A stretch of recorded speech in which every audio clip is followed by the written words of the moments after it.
ሰላም ወደ አድማጮቻችን፣ ይህ የስፖርት ነው። ወደ አድማጮቻችን በዛሬው ፕሮግራማችን የአርሰናል የብሬንፎርዱን ድል ተከትሎ መድፈኞቹ 14 የእንግሊዝ ፕሪሚየር ሊግ ሳምንታትን ማከናወን ከቻሉ በኋላ አርሰናል የእንግሊዝ ፕሪሚየር ሊግን በ33 ነጥብ እየመራ ይገኛል። ማንቸስተር ሲቲ ሁለተኛ ነው በደረጃ ሰንጠረዡ ላይ 28 ነጥቦችን ይዞ፣ አስቶን ቪላ ሶስተኛ ይገኛል በ27 ነጥብ። አስቶን ቪላ አርሰናል ነው ቀጣይ። ቪላ ፓርክ ተጠባቂ ነው። ማንቸስተር ሲቲ ከሰንደርላንድ ነው የሚገናኙት። እንግዲህ ተጠባቂ የሚያደርገው ነው ለሁለቱም ቡድኖች ቀጣይ የ15ኛ ሳምንት የእንግሊዝ ፕሪሚየር ሊግ በቀዳሚ የሚደረጉት ጨዋታዎች። ታዲያ መድፈኞቹ የትናንትናቸውን ድል ተከትለው በ18 ጨዋታዎች ሽንፈትን አላስተናገዱም። በትናንትናው ምሽት ጨዋታ ላይ ዲክላን ራይስ ጉዳት ያጋጠሙ ይመሰልና ከጨዋታው እንደወጣ ይታወቃል። ነገር ግን ለስካይ እንደተናገረው ለጨዋታው ዝግጁ ነው። ለአስቶን ቪላው ጨዋታ ይህ ለአርሰናል ትልቁ ዜና ነው ብዬ አስባለሁ። ሊቨርፑል እና በማንቸስተር ሲቲ መካከል ያለው የነጥብ ልዩነቱ ደድሞቻችን 6 ነው። በአርሰናል እና በሲቲ ያለው ደግሞ 5 ነው። ምን ያክል አርሰናል እንግዲህ በልዩነቶች እየሄደ እንዳለ የሚታይ ነው። ታዲያ ይህ የትናንትናው ድንቅ ጨዋታ በጨዋታው ላይ የታዩትን 5 አስደናቂ ነገሮች የምንነግራችሁ ይኖረናል። ስለ ቤን ዋይት እናወራለን። ስለ ሚኬል ሞሬኖ ሁለተኛው አስደናቂው ድንቅ ተጫዋቹ ነው ይታያል። ስለ አርሰናል ጉዳቶች እናነሳለን። የሪካርዶ ካላፊዮሪ የግራ ተመላላሽነት ቦታ፣ የቲምበር ጉዳቶችን ተከትሎ የሸፈናቸው ቦታዎች፣ የዮኮሬስ እና የሌሎችን ተጫዋቾችም የምናነሳቸው ነጥቦች ያሉን። ወደ አድማጮቻችን ይህ ያያ ስፖርት ነው። ታዲያ ያያ ስፖርትን ላይክ፣ ሼር፣ ኮሜንት፣ ሰብስክራይብ ማድረጋችሁን አትርሱ። የእናንተ ላይክ፣ ሼር፣ ኮሜንት፣ ሰብስክራይብ ብዙዎቹ ጋር እንድንደርስ የሚያግዘን ነው የሚሆነው። ስለ ሚኬል ሞሬኖ እናወራ እስኪ። ወደ አድማጮቻችን አሁን አርሰናል ባለፉት አመታቶች የአጥቂ የተለያዩ አማራጮች ነበሩት። አሁን ግን በሚነሳ ሁኔታ ከሆነ አርሰናል ቪክቶር ዮኬሬስ እና ሚኬል ሞሬኖ የሚባሉ ሁለት አጥቂዎች ያሉት። በተለይ የሚኬል ሞሬኖ የጭንቅላት ጎሎች በተከታታይ ጨዋታዎች ውስጥ ለውጦችን እያመጡ ይገኛሉ። አስደናቂ የሆነ በጭንቅላት የማስቆጠር ሜዳውን የመረዳት አቅም አለው። በዚህ ጨዋታ ላይ አንድ ጎልና አንድ አሲስት አድርጓል። ስለ ሚኬል ሞሬኖ ሲነሳ በተለይ አርሰናል በማይክል አርቴታ ስር አርቴታ ወደ ስብስቡ አመጡ በተለያየ አይነት ብቃት የተለያዩ ተጫዋቾችን ሲያሻሽል አይተናል። እንደ ሚኬል ሞሬኖ ግን የሚሆን አልታየም። ምክንያቱም ሚኬል ሞሬኖ ሲመጣ የአማካይ መስመር ተጫዋች የነበረ ዱዋሎችን በማሸነፍ በአውሮፓ መድረኮች ላይ የደመቀ ተጫዋች ነበር። ነገር ግን አሁን ደግሞ አዲሱ አጥቂ መስመር ተጫዋቹ ነው የታየ ነው የሚገኘው። በ2025 30 የጎል ተሳትፎች አሉት። ይህ አስደናቂ የመሃል አማካኝ የነበረው አሁን ደግሞ በአጥቂ መስመር ላይ የተሰለፈ የምታዩት ተጫዋች በጣም በአስደናቂ ብቃቱ 11 የፕሪሚየር ሊግ ጎሎችን አስቆጥሯል በ2025። በሚገርም ሁኔታ ደግሞ የቆሙ ኳሶችን ብቻ ሳይሆን በአየር ላይ ኳስ የሚያስቆጥራቸው በጣም አስደናቂ ነው። ለምሳሌ አርሰናል አቻ በልዩነት መካከል ይሄ ተጨማሪ ጎሎችን አይደለም የሚያስቆጥረው፣ የጎል መክፈቻዎችን ነው የሚያስቆጥረው። ያም ለአርሰናል ውጤታማ የሚያደርገው ነው የሚሆነው። ታዲያ የሚኬል ሞሬኖ ይህ ወጥ ብቃት እንግዲህ በአርሰናል ቤት አርሰናሎችን ውጤታማ አድርጓቸው የእንግሊዝ ፕሪሚየር ሊግን ዋንጫ ያነሳሉ። አርሰናል ቤት ከዚህ በፊት ያልነበረው የኦሊቬር ጂሩድን ፐርፎርማንስ የሚያስታውስ በተለይ ከቆመ ኳስ በጣም አስገራሚ የሆነ በጭንቅላት የማስቆጠር አቅም አለው። በሁለቱ ጎሎች መካከል ለምሳሌ ቼልሲ ላይ ያስቆጠረውና በዚህኛው ጨዋታ ላይ የትኛውን ተጫዋች ፕረስ አድርጎ የትኛውን ተጫዋች ቀድሞ በአየር ላይ ቢገጭ ውጤታማ እንደሚሆን በግልጽ የሚያሳይ አስደናቂ ክህሎት ያለው ተጫዋች ነው። እንግዲህ የመጀመሪያውን ጎል አስቆጥሮ በጣም አርሰናል እንግዲህ በጨዋታው ላይ በተለይ በሎ ብሎክ በ5-3-2 ሊጫወት የመጣውን ብሬንፎርድ የመጀመሪያው ብሬክ ያደረገው እሱ ነበር። ወደ 14 ፓሶችን ያደርገዋል አርሰናል ለጎሉ። በአጠቃላይ ደግሞ ለአርሰናል 10 ጎሎችን እንኳን አስቆጥሮ 7ቱ በጭንቅላት ናቸው። እንግሊዝ ፕሪሚየር ሊግ በዘንድሮ የውድድር ዓመት 5 ጎሎችን በማስቆጠር ከአርሰናል ከፍተኛ ጎል አስቆጣሪ ነው። ሌላኛው እንግዲህ አርሰናል 1-0 መራ።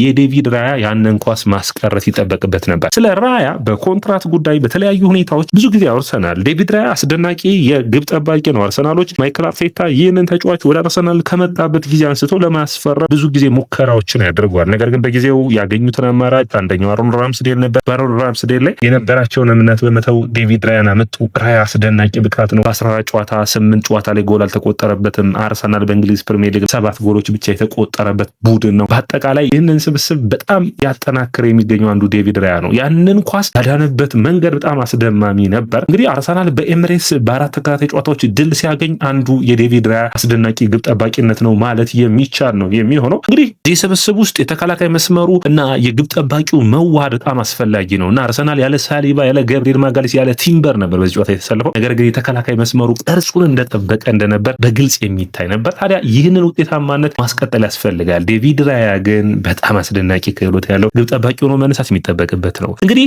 ከነሐሴ ወር መጀመሪያ ነው እንግዲህ ለመጨረሻ ጊዜ የተሰለፈው በአርሰናል የመጀመሪያው እንግሊዝ ፕሪሚየር ሊግ ጨዋታውን ሲያደርግ ነው ቋሚ ሆኖ ከማንቸስተር ዩናይትድ ጋር የጀመረው። አሁን 14ኛ ሳምንት ደርሷል። ባለፉት ጨዋታዎች ላይ ተጫወተው በዚህ ጨዋታ ላይ ግን መጥቶ እንደ አዲስ ምርጥ ብቃቱን ያሳየው ቤን ዋይት ሲሰለፍ እኔ ከእንግሊዛውያን ተጫዋቾች ሁሉ በሚገርም ሁኔታ በመፋለም ሜዳው ላይ እያንዳንዱን ጠብታ በመስጠት አርሰናልን ጉዳት ያለበት ለአንድ ዓመት ያክል አርሰናል የተጫወተ ነው። በጣም አስደናቂ ክህሎት ያለው ነው። በተለይ የቤን ዋይትን ኦቨርላፕ የማድረግ ፍጥነት አርሰናሎች ይናፍቁ ነበር። ቲምበር የራሱ የሆነ ቅርጽ ያለው ተጫዋች ነው። ቤን ዋይት ሌላ አይነት ነው። የቤን ዋይት ግን የተለየ ኦቨርላፕ የማድረግ እንዲሁም ደግሞ ስፔሶችን የመሸፈን ከዛ ውጭ አርሰናል ከቆመ ኳስ ጠንካራ ቡድኑ እንዲሆን የሚያደርግ ነውና አስደናቂ ብቃቱን ከጉዳት መልስ እንግዲህ አሳይቷል።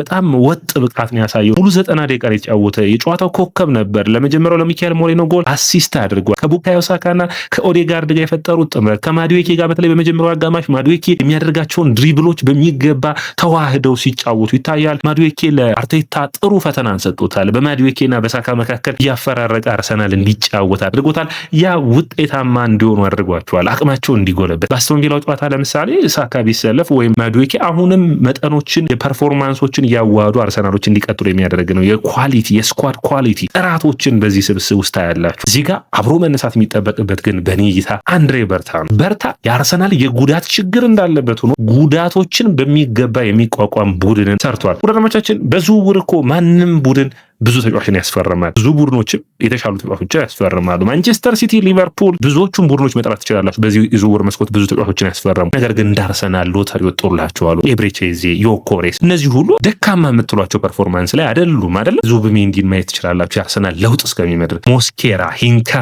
ማስደናቂ ብቃት እስካሁን ድረስ እንግዲህ በጣም በብዙ ያላወራንለት ሊሆኑ የሚችሉ ተጫዋች የሚመስለኝ በኔ እይታ አንድ ኬፓ ነው። ኬፓ ደግሞ ዴቪድ ራያ ካልተጎዳ እና አንችልም እንጂ በሙሉ ስብስብ ውስጥ የተሻለ ጥሩ ምልመላ ጥሩ ውጤታማ የሚያደርጉ ተጫዋቾችን መድፈኞቹ ማምጣታቸውን ያሳዩበት ነበሩ። ታዲያ እዚህ ስብስብ ውስጥ የትናንትናው አሳዛኙ ዜና የሞስኬራ መጎዳት ነው። ነገር ግን ሞስኬራን በቲምበር የመቀየር የስኳድ ኳሊቲ ሲኖር የስኳድ ጥራት ሲኖር ውጤታማነት የሚያጠራጥር አይሆንም። በጣም በአስደናቂ ሁኔታ የሞስኬራን ቦታ ቲምበርና ሂንካፔ በሚገባ ሸፍኖታል። በተለይ ሂንካፔ እኔ አስደምሞኛል። ዳድማዎቻችን በጨዋታዎች ሁሉ በተለይ ጨዋታው ካለቀ በኋላ የገብርኤል ማጋሌ ሲያሞግሰው ይታይ ነበር። አስደናቂ ብቃቱን አሳይቷል። ወጥነት እዚህ ስብስብ ውስጥ አስፈላጊ ነው። አርሰናልን ስናነሳ የቲምበርን የቀይ ተመላላሽነት ስናደግ በግራ መስመር ደግሞ አስደናቂው ተጫዋች ማን ነው ብትሉኝ ካላፊዮሪ ነው። መከላከል አቅሙ በጣም ባለፉት ጊዜያቶች በአርሰናል ቤት ያላየ ነው። የዚህን ተጫዋች መከላከል አቅሙ ነው። ማጥቃቱን እናይ ነበር። በማጥቃቱ ድሉን የፈጠረበት መንገድ በሚገባ ራሱን ተረድቷል።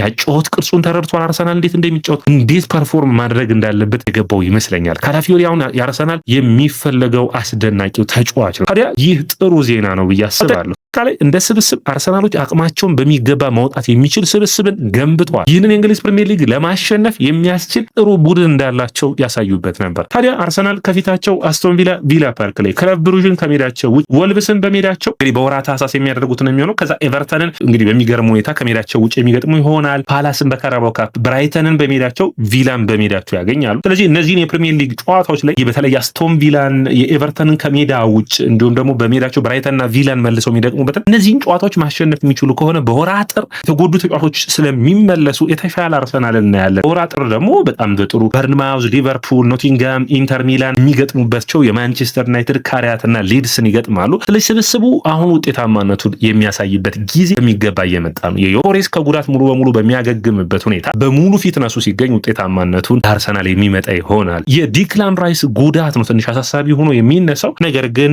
ዲክላን ራይስን ጉዳት ቢያንስ በሚካኤል ሞሬኖ ያለበለዚያ ደግሞ ኖርጋርድ አርሰናሎች ለመሸፈን ሊገደዱ ይችላሉ። በአጠቃላይ አርሰናል አሁን ባለው ሁኔታ አርሰናልን ከዋንጫ ሊያስቀረው የሚችለው ራሱ አርሰናል ብቻ ነው። ማንቸስተር ሲቲ የራሳቸው የሆነ ትልቅ የቤት ስራ አለባቸው። ሰላም ወዳጆቻችን፣ የያ ስፖርት ነው። የያ ስፖርትን ላይክ፣ ሼር፣ ኮሜንት፣ ሰብስክራይብ ማድረጋችሁን አትርሱ።